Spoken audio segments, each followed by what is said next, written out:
Hello and welcome back to the Great Cricket. A good evening to you wherever you are across the world. Or good morning. I don't know what time it is. I don't know how you live your life, man.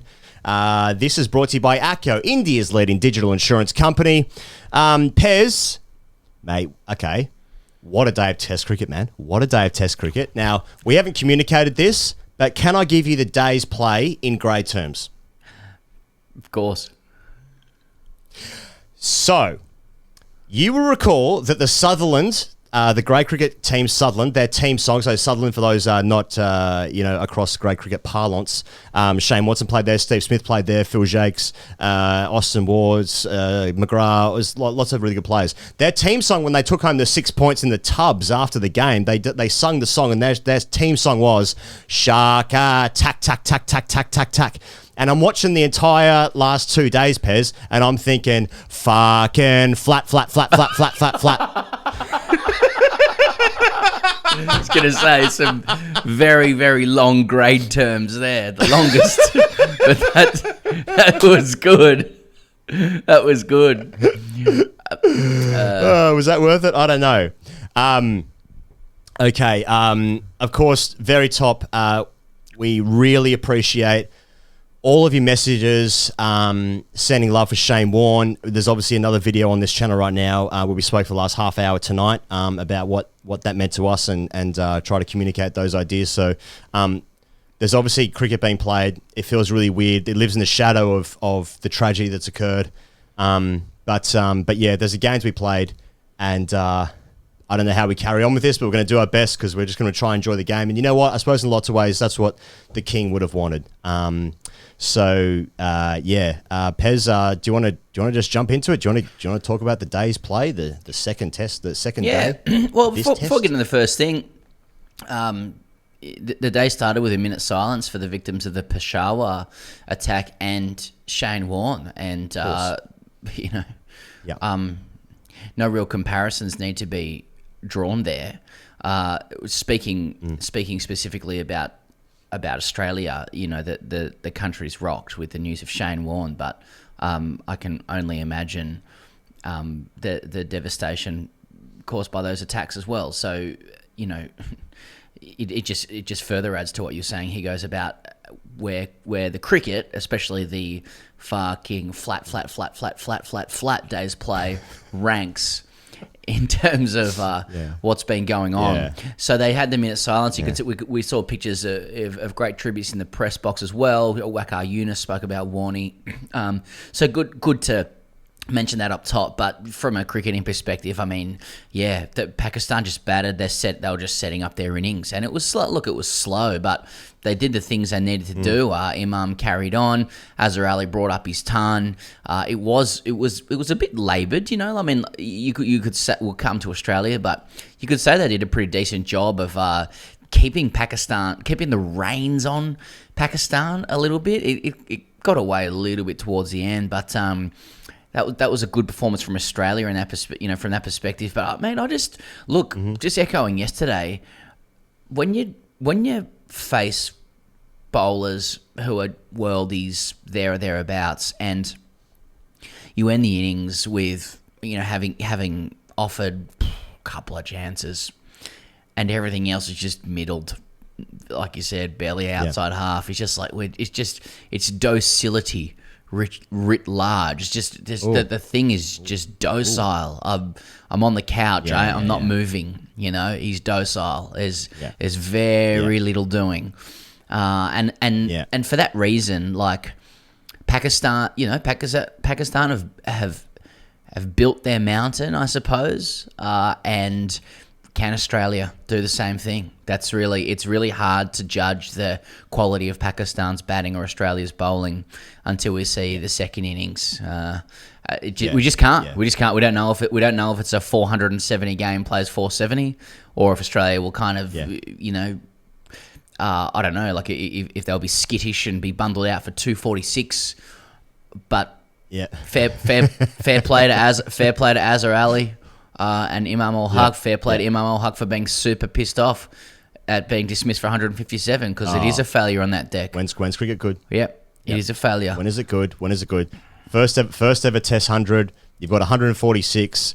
You nicked one to Carey. You would give like no one reviewed it, and you're still absolutely livid when you get out. When is this game any way good? Did you know? I know we're going to get it. Azhar Ali, no one scored. This is per Nick Savage on Twitter. No one scored 2 double tons against Australia ever. No player has ever made multiple double centuries.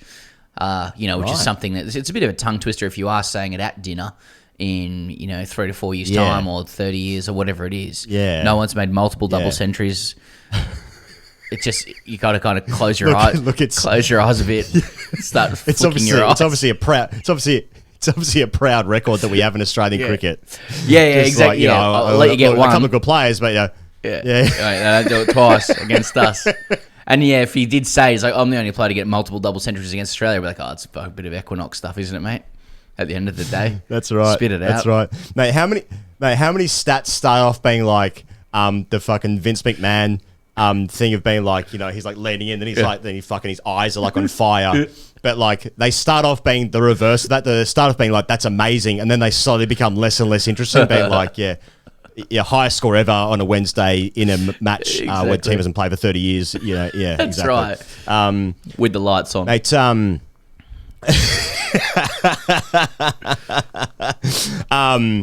it's I think we got a bit of Babar. We got a couple of straight drives. So a little bit of we got a bit of Babar. Babar. Like a little bit of blood downstairs. Just chubbing up. Just a little bit of blood flow start to flow. Yeah, just go from 6 to midnight kind of gear. Yep. One of the best 36 you'll ever see. Mate, there's just, has there ever been an innings in watching the Australian team anyway in recent times where it's just generate innings, like just let the game starts tomorrow, and like we all know what's going to happen. I tell you what, 162 overs for 4 poles. Not really much else doing. A couple of the reviews, I guess. The one offline of Imam where he nicks it and cut shot, no one really appealed. Yeah, okay. Just goes to show, like even when a fucking Australia were desperate for a pole, still no one really knows. Yeah. But 160 overs in Test match cricket, man, 4 poles. I thought Australia bowled okay. It's okay. It was dry. Bad. It was tight enough. Yeah. Well, we're going to see. A lot of it will be to do with the wicket as well, but what were they able to elicit? Like I thought a couple of balls that Marnus bowled sort of spun sharply, and so that probably augurs well for Pakistan. But right, they kept to their task. They didn't get blown away like say England did against us, where they just give up the ghost or someone gets injured. Like it did leave me thinking, And look, we're in the second thing now. How did Australia go? Like you said, it all depends on what happens in the second innings. But they looked kind of miserly enough. They looked disciplined enough. I thought Cummins rotated the bowlers well enough. They started to achieve a little bit of tail, but can you get tail? I'm talking about reverse swing when it's cold, and it looked cold. Like it's a hot boys game. Tail, isn't it? I can't back that up with any kind of meteorological knowledge, but it's a hot boys game. I've always said that. It doesn't feel right to me that we're going to play against Pakistan for the first time in 30 years and it's not 50. It's kind of just a pleasant 17-degree like spring day. It doesn't feel right. I don't know it doesn't feel right. Like there's kind of a bit of jumper gear out there. It's very incongruous to me. It's very incongruous to me in my very limited understanding of Pakistan's climate. And that's Pakistan's some problem. Real tight parameters there. Yeah. Hey guys, what's dealing with the climate? I don't know, man. Yeah, but I thought. What do you mean it gets cold? Last time we played there, well, firstly I was 13, but it looked hot.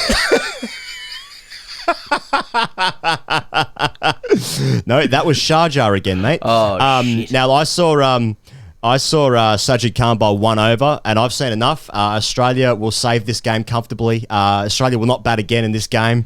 I Kawaja back foot stuff, look comfortable. Yeah. Mate, how disappointing was it when they come out and it's like, let's have a look at Shaheen Shah Afridi, let's have a look at Naseem Shah. And it's like, it's like a little bit overcast. Let's file some offies. Well, firstly, come on, mate. Especially after, did you see Babar's declaration, mate? Whistle declaration. It was a two fingers, and Michael Clark gear. it was, Yep. and it had a little. Can bit you do that? I can't do it. No, God, no, absolutely not. In fact, I'd take a class on doing it. I'd take. Yep. It's it would afford you a lot of outsized influence in life where you were able to do the farmer's whistle. Yeah. And that might explain why Bubba's travelled so far. So, yeah, you're right. Yep. After that whistle, and then the rest of the crowd were waiting on it, and they could hear it like you would a sheepdog, or a sheep. Yeah. Out in the farm. There we go. And they were into it. I'm not saying the Pakistan people are dogs or sheep. I'm just saying there's a lot of... I'm not saying that. Wake up, sheeple. Yeah, I'm just saying that Babar Azam is the farmer. He's been droven. What are the vaccination rates in Pakistan? Hey, let's have a look at that. I'm trying to make something happen on one of the least fucking consequential days of Test cricket in the history of the game, dwarfed by more important matters. And I'm just saying Babar Azam whistles really nicely, and we're all dogs and sheep. Mate, that's fucking alpha. It's alpha. Yeah. It's alpha. I thought Michael Clark used to do two fingers. Oh, yeah. He used to do two fingers like that. But the like, I want to call that Dracula fangs. I want to go fucking... That's some big boy shit. Well, apparently that's how Michael Clark actually got the captaincy over Shane Watson. Both of their interviews went really well, and then the employers just asked each of them to do the farmer's whistle, and that was the end. Yeah, and Clark actually burst the eardrum of Andrew Hilditch, and that's why he became captain. Right. Yeah. Because what I had him covered in the bikini section, in the swimwear section of the interview. Yep, bench. He had him in chest. Bench and bikini was all Watto, but Clark got him on the farmer's whistle with the what do you call it? What do you call it? The old circular fang. What do you call it? Yeah, that's right. That's right. Yeah, that was actually the Australian captain's combine they had every year. How have we got here? That's what this day of cricket was. Yeah. What next? What next, Higgos? Anything? What are you looking at? What are you looking at for Australia here? So I said before, like, it was just generate innings deluxe. Yeah, just let's have a look at this. The game starts now. To me, still looks really good to bat on. I feel like the game could accelerate quite quickly. Can Australia win the game from here? That Australia win the game from here deep on day 5 if they can. By scoring 700 here. No, they're scoring this. Yeah, they're chasing a lot on the last day, aren't they? I don't know. Well, we'll just see how the game goes. I mean, can Pakistan have the same control as what Australia did? Well, they score it today, 3 and over for the innings, so like pretty steady. It's about average for Test match cricket, right? 3 and over, it's pretty good. It's a smallish ground. I'm not sure. Are you saying that Australia cannot win the game from here? They're already out of the game. Yeah, but not because of the skill level, just because of the deck. I just think that if you make 470 or something, it's either going to stay docile and you're just pushing shit up a hill, finding another 30 odd wickets, or if it does deteriorate, then that's just going to be in Pakistan's favour because the batting won't be as good. I just want to mention also, he goes, Carey dropped on the catch. We're having a look at it. We're keeping an eye on it. We're having a look at it. I think you got to give him time, but it's just a couple of drops. It reflects well on Tim Payne as a keeper for sure, but I just mean as a keeper in and of itself. Just come on, Kez. That's all I'm saying. I'm just saying, come on, Kez. Yeah, you're just saying, come on, Kez. And I'm also saying, he goes. The teeth are good. The teeth-based collection, and I think the periphery is important today. I noticed that Pakistan sub-fielders are actually in their little dugout. They're actually known as helping buddies. That's what they're called, helping buddies. There's a sign that says helping buddies, and I just wonder what the equivalent sign would be in Australia. Like you wouldn't be honouring them. You'd be calling them beta cucks or something. Like what's twos? Twos and all beyond. Machines. Yeah, exactly. Missed out. I play for the TFC Australian award. ball machines. Yeah. I play for the Australia TFCs. That's different to NFTs, which you would be selling some if you were part of the TFCs. There's something in that. Don't really know what an NFT is. Don't know what the value is in it, but looking forward to selling some TGC NFTs later. Oh, I think those monkeys Click look. subscribe. I think those monkeys look fucking sensational. Very artistic. And, Yeah, they do look good. They do look good. I'm but I don't get it. talking absolute shit. I think they look like fucking. I think they look dreadful. Hey, mate, it's been a long day. Give me Ask TGC, baby. Hey, Ask TGC, I didn't want to tell you this one, and there wasn't a lot of Ask TGCs coming in because rightly so, there was a lot of Shane Warne tributes, and also people highlighting that I was wrong to say last night that the newspapers would be about the day's play in cricket because I hadn't peered into the future with knowledge of Shane Warne's death, but I'm glad that was still called out anyway. Wow. Yeah. You know how it is, the internet. This is actually from Ian Higgins, so it's you haven't necessarily asked TGC because it's from you, and it was just Australia. Okay. Oh, you tweeted a little while ago. Australia should have picked Ollie Robinson's off spin. You know, do you stand by that?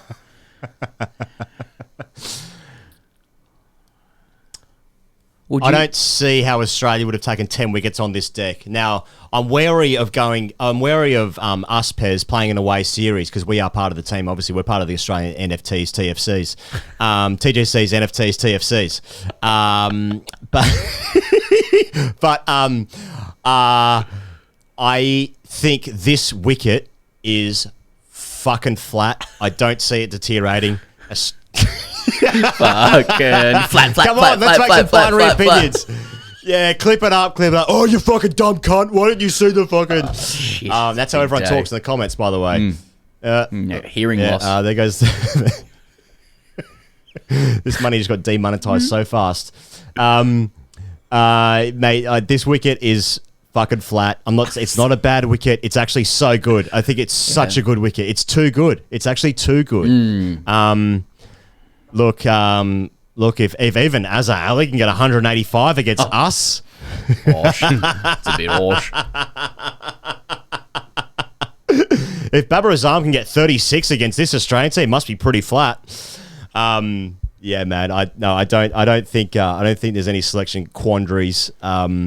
I thought Australia actually played okay. I think Pakistan played really well. I think it's a really flat deck. No, I don't think... I mean, I would actually like to see Ollie Robinson bowl off spin for Australia. I want to see that more generally in cricket. And I want to feel more things viscerally. But I don't know, man. I mean, this game has the potential to be lost for eternity. If Australia get 400 and it's mid-day 4, this has got just forgettable test written all over it. For me. Now, I've been wrong many times in the past. That's just what I feel right now. Thoughts? I think we've had enough feelings for today, to be honest. I'm happy to wrap up this review of day 2 and just say again, thoughts with the with people affected by the Peshawar attacks and RIP to the King. 100%, man. Nicely said. Thank you very much to Acco. Thank you very much to you guys for supporting us throughout all this. And cheers. We'll see you guys tomorrow night.